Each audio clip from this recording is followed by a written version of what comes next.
Assalamualaikum SK Agama MIS Miri. Sebagai persediaan persekolahan, kita ikuti SOP pembukaan sekolah pasca COVID-19. Sebelum ke sekolah, ibu bapa mesti periksa kesihatan anak.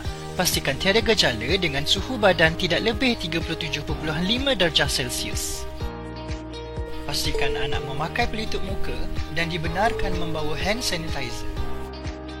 Ibu bapa tidak dibenarkan masuk ke kawasan sekolah dan hanya perlu hantar anak di pagar yang ditetapkan.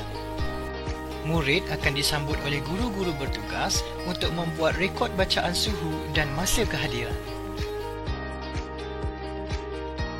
Murid dengan simptom yang tidak sihat akan dibawa ke bilik kesihatan untuk isolasi dan ibu bapa penjaga akan dihubungi segera. Perhatikan pelan berikut. Anda akan hadir ke sekolah di pagar yang bertanda in dan bergerak mengikut anak panah berwarna merah ke kelas masing-masing. Guru dan pelawat pula masuk melalui pintu utama dan melakukan imbasan suhu secara pandu lalu. Pemeriksaan suhu juga akan dilakukan oleh guru bertugas di bilik khas. Anda akan diminta merekod kesihatan secara digital dan bersihkan tangan menggunakan hand sanitizer. Sila berjalan mengikut laluan dan anak panah yang ditetapkan. Gunakan tangga mengikut label anak panah untuk turun dan naik. Pastikan jarak sosial juga diamalkan ketika berjalan. Sentiasa beratur di belakang garisan dan tunggu giliran.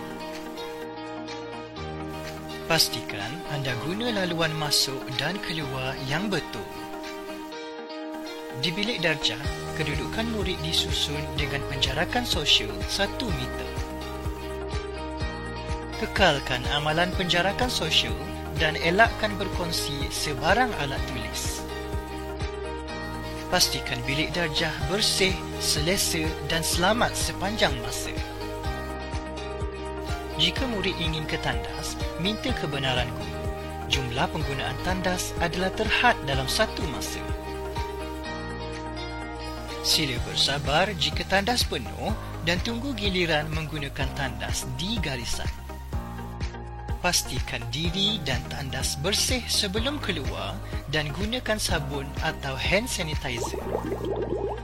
Pada waktu rehat, murid makan di tempat sendiri dalam kelas dengan pengawasan guru. Bersihkan kelas sebelum dan selepas rehat. Murid digalakkan membawa bekalan dari rumah termasuk sudu dan garfu. Elakkan berkongsi makanan dan peralatan. Kantin melakukan jualan makanan berbungkus sahaja dan hanya pelajar RMT makan di kantin. Sila beratur ketika membeli dan gunakan lorong keluar dan masuk dengan betul. Duduk di tempat tidak bertanda X dan elakkan berkongsi makanan atau peralatan. Bersihkan meja dan kerusi selepas digunakan dan guna pilih di siki yang dibenarkan. Sila ambil maklum, pondok-pondok pelajaran ditutup sementara waktu. Anda juga tidak dibenarkan mengunjungi taman-taman di sekeliling sekolah.